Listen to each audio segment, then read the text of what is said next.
3 मार्च 2026 को आकाश में एक पूर्ण चंद्र ग्रहण लगने वाला है।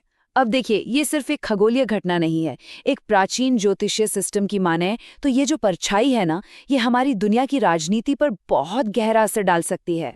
तो सवाल यही उठता है कि क्या सच में आसमान में होने वाली एक हलचल धरती पर देशों के बीच के समीकरण बदल सकती है? चलिए, आज इसी की परतों को खोल कर देखते हैं। अच्छा, इस पूरी गुत्थी को समझने के लिए हम जिस नजरिए का इस्तेमाल कर रहे हैं वो है मेदिनी ज्योतिष। ये किसी एक इंसान के भविष्य की बात नहीं करता, बल्कि ये देशों, सरकारों और दुनिया में होने वाली बड़ी घटनाओं के भविष्य को पढ़ने की एक प्राचीन कला है। तो चलिए अब सीधे आते हैं इस ग्रहण पर। सबसे पहले ये समझना जरूरी है कि आखिर ज्योतिष की नज़र से ये चंद्र ग्रहण इतना खास है क्यों? देखिए, इस ग्रहण की सबसे पहली और सबसे जरूरी बात ये है कि ये सिंह राशि में हो रहा है। और ज्योतिष में ना सारी कहानी की शुरुआत यहीं से होती है। क्योंकि मेदिनी ज्योतिष में सिंह राशि का सीधा सीधा मतलब होता है सत्ता। ये राशि राजाओं, शासकों, सरकारों और प्रशासन को दर्शाती है। और ये ग्रहण सिंह कुंभ अक्ष पर बन रहा है।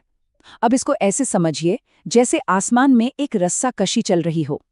एक तरफ है सिंह, जो राजा और उसकी शक्ति को दिखाता है, और दूसरी तरफ है कुंभ, जो आम जनता, समाज और नई सोच को। ये टकराव अक्सर पुरानी व्यवस्था बनाम नए आदर्श या तानाशाही बनाम लोकतंत्र का रूप ले लेता है। लेकिन रुकिए, कहानी यहीं खत्म नहीं होती। चलिए अब कुछ और गहरी ज्योतिषीय परतों को समझते हैं जो इस ग्रहण को और भी ज्यादा शक्तिशाली बना रही हैं। अब यहाँ से मामला और भी दिलचस्प हो जाता है। ये ग्रहण दो खास नक्षत्रों पर असर डाल रहा है, मघा और पूर्वा फाल्गुनी। मघा का स्वामी है केतु, जो अचानक होने वाले बदलावों और अलगाव का संकेत देता है। सोचिए, जैसे किसी बड़े नेता का अचानक इस्तीफा। वहीं पूर्वा फाल्गुनी का स्वामी शुक्र है, जो लग्जरी, फाइनेंस और मनोरंजन की दुनिया में बड़ी उथल-पुथल की तरफ इशारा करता है। और हाँ, एक और बहुत बड़ी बात, ये ग्रहण मंगलवार को हो रहा है, यानी मंगल का दिन। और ज्योतिष में मंगल मतलब युद्ध, ऊर्जा, आग और आक्रामकता। तो ये संयोग इस ग्रहण की एनर्जी को आप कह सकते हैं और भी ज्यादा विस्फोटक बना देता है। तो इन सब आसमानी समीकरणों का हमारी दुनिया पर, हमारी राजनीति पर आखिर असर क्या पड़ने वाला है? इस पूरे विश्लेषण के हिसाब से हम 3 मुख्य क्षेत्रों में बड़े झटके देख सकते हैं। पहला, दुनिया भर के नेतृत्व को सीधी चुनौती। दूसरा, देशों के बीच तनाव में जबरदस्त इजाफा। और तीसरा, अहम आर्थिक सेक्टर्स में भारी अस्थिरता। सिंह राशि में ग्रहण का सीधा मतलब है कि दुनिया के सबसे शक्तिशाली नेताओं की कुर्सी हिल सकती है, उनकी छवि और उनके अधिकार को चुनौती मिल सकती है। और केतु का असर तो साफ साफ अचानक होने वाले इस्तीफों या सरकारों में बड़े फेरबदल की ओर इशारा कर रहा है। और मंगल के प्रभाव की वजह से अग्नि तत्व से जुड़ी घटनाओं में बढ़ोतरी हो सकती है। इसका मतलब है सीमाओं पर तनाव बढ़ना, आगजनी की बड़ी घटनाएं होना या फिर सैन्य संघर्ष का खतरा बढ़ना। ये एक तरह से पूरी दुनिया के लिए तनाव भरे माहौल का संकेत है। तो सवाल ये है कि ये सब कब तक चलेगा? ज्योतिष का एक सीधा सा नियम है, ग्रहण का असर उतने ही महीनों तक रहता है जितने घंटे वो चलता है।